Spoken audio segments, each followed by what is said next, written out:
কোটা আন্দোলনে সংঘর্ষ, ঢাকা, চট্টগ্রাম ও রংপুরে নিহত 4। এদিকে মহাখালী রণক্ষেত্র পুলিশ বক্সের সামনে 2 মোটর সাইকেলে আগুন। জানাবো চাংখারপুলে ছাত্রলীগ যুবলীগের সঙ্গে আন্দোলনকারীদের সংঘর্ষ চলছে, গুলিবিদ্ধ 4। এদিকে ঢাকা, চট্টগ্রাম, বগুড়া ও রাজশাহীতে বিজেপি মোতায়েন।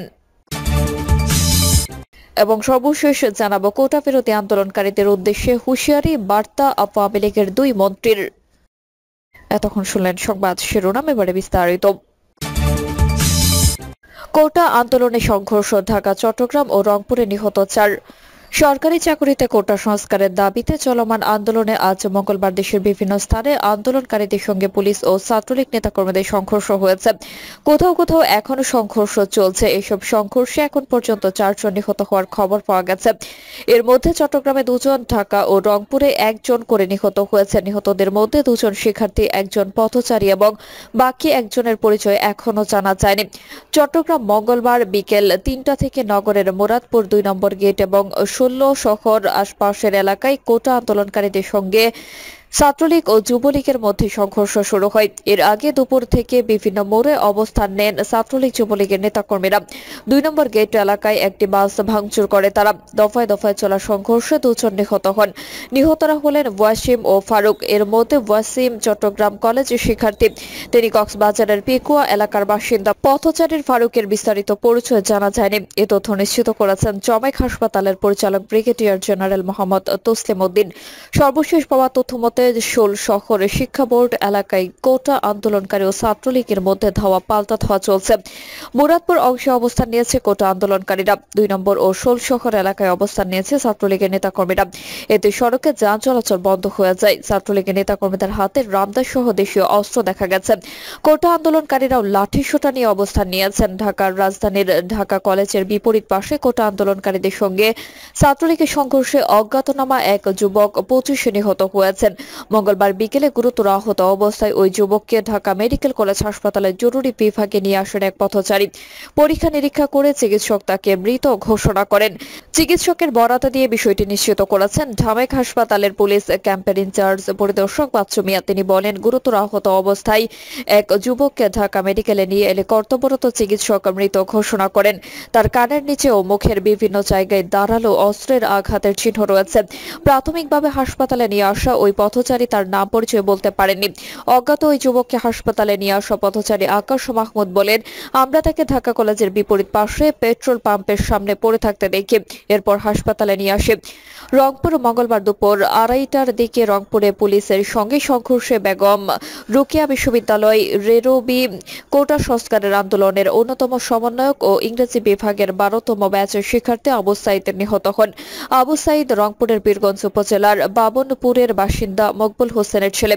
বিষয়টি নিশ্চিত করেছেন বেরুবির ইংরেজি বিভাগের প্রধান আসিফ আল মতিন। প্রত্যক্ষদর্শীরা জানান, আজ দুপুর 2টায় রংপুর খামার মোড় থেকে শিক্ষার্থীরা বিশাল মিছিল নিয়ে বিশ্ববিদ্যালয়ে 1 নং ফটকের সামনে আসেন। এই সময় তারা বিভিন্ন স্লোগান দিতে থাকেন। শিক্ষার্থীরা ক্যাম্পাসে প্রবেশের চেষ্টা করলে পুলিশ বাধা দেয়। এতে পুলিশের সঙ্গে শিক্ষার্থীদের সংঘর্ষ বাধে। এই সময় পুলিশ প্রায় 200 রাউন্ড গুলি ও রাবার বুলেট ছোড়ে। পুলিশের গুলিতে আন্দোলনের সমন্বয়ক আবু সাইদ নিহত হন। উল্লেখ্য, কোটা সংস্কার আন্দোলন প্রসঙ্গে কথা বলতে গিয়ে গত রোববার প্রধানমন্ত্রী শেখ হাসিনা মন্তব্য করেন, মুক্তিযুদ্ধ নিয়ে এত ক্ষোভ কেন? মুক্তিযোদ্ধার নাতিপুতিরা কিছুই পাবে না, রাজাকারের নাতিপুতিরা সব পাবে। প্রধানমন্ত্রীর এই মন্তব্যে ক্ষিপ্ত হন কোটা সংস্কার আন্দোলনকারীরা। তারা ধরে নিয়েছেন রাজাকারের নাতিপুতি তাদেরকেই বলা হয়েছে। তাই প্রধানমন্ত্রীর মন্তব্য প্রত্যাহারের দাবিতে এবং কোটা সংস্কারের 1 দফা দাবিতে রোববার মধ্যরাত থেকে আন্দোলনে নামেন ঢাকা বিশ্ববিদ্যালয় সহ বিভিন্ন শিক্ষা প্রতিষ্ঠানের শিক্ষার্থীরা। গতকাল সোমবার দুপুর থেকে আবারও বিক্ষোভ শুরু করেন আন্দোলনকারীরা। ঢাকা বিশ্ববিদ্যালয়ে তাদের সঙ্গে সংঘর্ষে জড়ায় ছাত্রলীগ। বিকেল 3টা থেকে রাত 9টা পর্যন্ত থেমে থেমে চলা সংঘর্ষে 3 শতাধিক শিক্ষার্থী আহত হন। রাত 10টার পর আন্দোলনকারীরা নতুন কর্মসূচি ঘোষণা করেন এবং সারা দেশের সব পর্যায়ের শিক্ষার্থী ও সাধারণ মানুষকে তাদের সমর্থনের রাস্তায় নামার আহ্বান জানান। আজ মঙ্গলবার সকাল 11টা থেকে রাজধানীর 15 থেকে 20টি স্থানে একযোগে সড়ক অবরোধ শুরু করেন বিভিন্ন সরকারি বেসরকারি বিশ্ববিদ্যালয়ের শিক্ষার্থীরা। অবরোধে গোটার রাজধানী অচল হয়ে পড়েছে। পাশাপাশি চট্টগ্রাম, রাজশাহী, রংপুর, বগুড়া সহ দেশের প্রায় সর্বত্র শিক্ষার্থীরা সড়কে নেমে এসেছেন। দুপুরের পর থেকে ঢাকার সায়েন্স ল্যাব ও চাংখারপুল এবং ঢাকার বাইরে বিভিন্ন স্থানে আন্দোলনকারীদের সঙ্গে ছাত্রলীগ ও পুলিশের সংঘর্ষ শুরু হয়।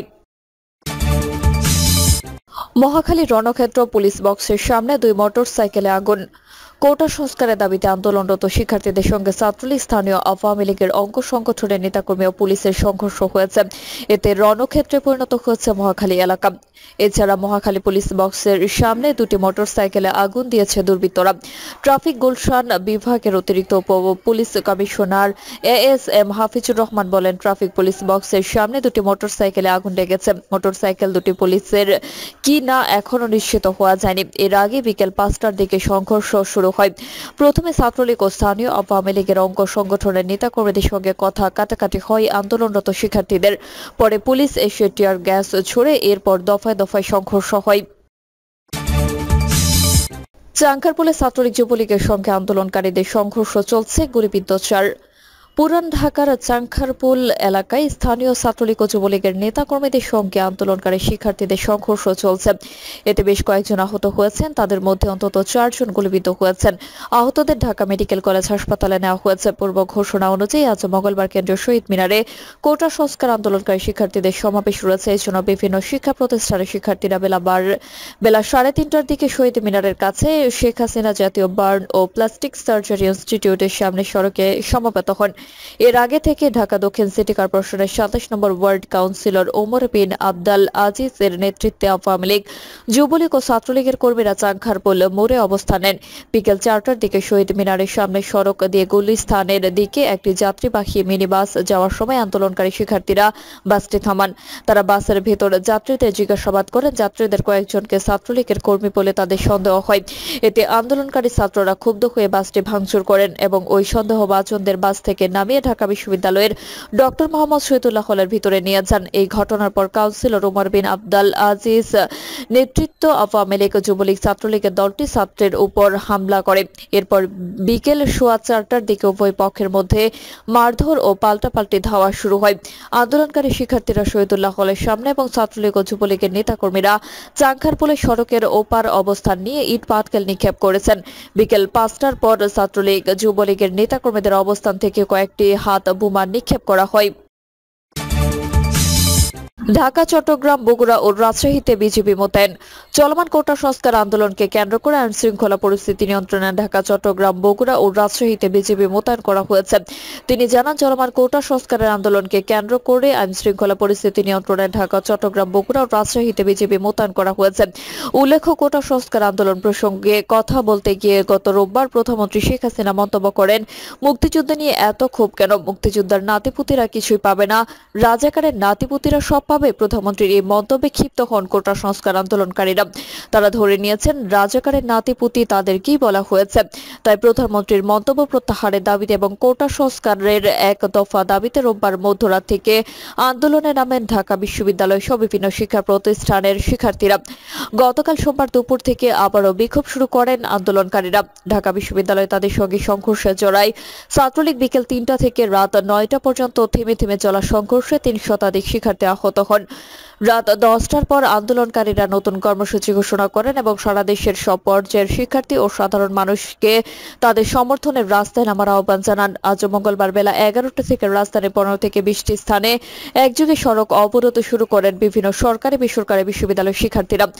অবরোধে গোটার রাজধানী অচল হয়ে পড়েছে। পাশাপাশি চট্টগ্রাম, রাজশাহী, রংপুর, বগুড়া সহ দেশের প্রায় সর্বত্র শিক্ষার্থীরা সড়কে নেমে এসেছেন। দুপুরের পর থেকে ঢাকার সায়েন্স ল্যাব ও চাংখারপুল এবং ঢাকার বাইরে বিভিন্ন স্থানে আন্দোলনকারীদের সঙ্গে ছাত্রলীগ ও পুলিশের সংঘর্ষ শুরু হয়। শেষ খবর পাওয়া পর্যন্ত ঢাকা, চট্টগ্রাম ও রংপুরে ছাত্রলীগ ও পুলিশের সঙ্গে আন্দোলনকারীদের সংঘর্ষে 4 জন নিহত হয়েছেন। কোটা বিরোধী আন্দোলনকারীদের উদ্দেশ্যে হুঁশিয়ারির বার্তা আওয়ামী লীগের 2 মন্ত্রীর। কোটা বাতিলের দাবিতে আন্দোলনরতদের উদ্দেশ্যে কড়া হুঁশিয়ারির বার্তা দিয়েছেন সরকারের শীর্ষ পর্যায়ের 2 মন্ত্রী। স্বরাষ্ট্রমন্ত্রী আসাদুজ্জামান খান কামাল বলেছেন, কোটা আন্দোলন নিয়ে কোনো প্রশ্ন নেই, তবে জনদুর্ভোগ, ধ্বংস, ভাঙচুর বা রক্তপাতের ঘটনা ঘটলে আইন শৃঙ্খলা রক্ষাকারী বাহিনী তাদের যে কাজ সেটা করবে। অন্যদিকে সড়ক পরিবহন ও সেতুমন্ত্রী এবং আওয়ামী লীগ সাধারণ সম্পাদক ওবায়দুল কাদের বলেছেন, সময় মতো যথাযথ অ্যাকশন নেওয়া হবে। মঙ্গলবার পৃথক দুই স্থানে আয়োজিত সংবাদ সম্মেলনে তারা এই হুঁশিয়ারি বার্তা দেন। সচিবালয়ের নিজ দপ্তরে স্বরাষ্ট্রমন্ত্রী আসাদুজ্জামান বলেন, ছাত্ররা কারো শেখানো বলি বলছেন, এগুলো তাদের নিজেদের বলি নয়, তারা ভুল করছে। আমি মনে করি তা আদালতে এসে তারা তাদের দাবি বলুক। তিনি বলেন, শিক্ষার্থীরা ভুল করেছে, আন্দোলন পরিহার করে তারা যেন ফিরে আসে, শিক্ষার্থীরা যেন ধ্বংসাত্মক কার্যক্রমে লিপ্ত না হয়। অন্যদিকে আওয়ামী লীগের সভাপতির ধানমন্ডির কার্যালয়ে আয়োজিত এক সংবাদ সম্মেলনে ওবায়দুল কাদের বলেন, আন্দোলনের নামে জনগণের কোনো প্রকার দুর্ভোগ সরকার কোনোভাবেই মেনে নেবে না। আন্দোলনের নামে মুক্তিযোদ্ধাদের কোনো প্রকার অপমাননা আমরা বেঁচে থাকতে হতে দেব না। মন্ত্রী কাদের বলেন, ধৈর্য ধরা মানে দুর্বলতা না। আজ আমরা জোর করে চড়াও হলে আপনারা কি প্রশ্ন করতেন? সময় মতো সবকিছু দেখবেন, যথাযথ অ্যাকশন নেওয়া হবে। সময় আর 2018 সালে কিছু গুজব তুলে ধরে ওবায়দুল কাদের বলেন, এই ধরনের গুজব ছড়ে গণ অভ্যুত্থান ঘটানোর বৃথা চেষ্টা চলছে। প্রিয় দর্শক, এই ছিল এখনকার সর্বশেষ সংবাদ। আপডেট সব সংবাদ পেতে চ্যানেলটি সাবস্ক্রাইব করে বেল আইকনটি ক্লিক করে রাখুন।